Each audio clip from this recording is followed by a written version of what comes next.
চিঞৰ ঘৃণা অৱশ্যে অকণো নাই তাইৰ প্ৰতি।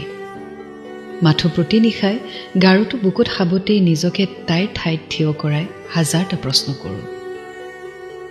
তাক যদি এভইড কৰিব লগাই আছিল তেনেহ'লে ইমান মৰম ভালপোৱা দিয়াৰ প্ৰয়োজন আছিল জানো?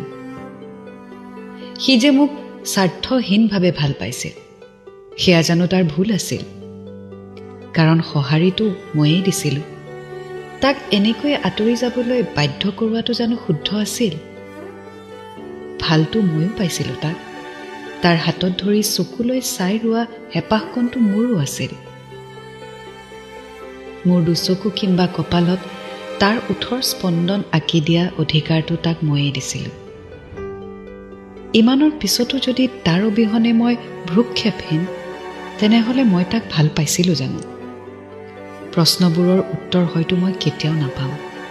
তথাপিও সদায়েই ক'ম, সুখী হোৱা, ভালে থাকা, কিয়নো মোৰ ভালপোৱাবোৰ সঁচা আছিল। ইনজামুল হক চৌধুৰী।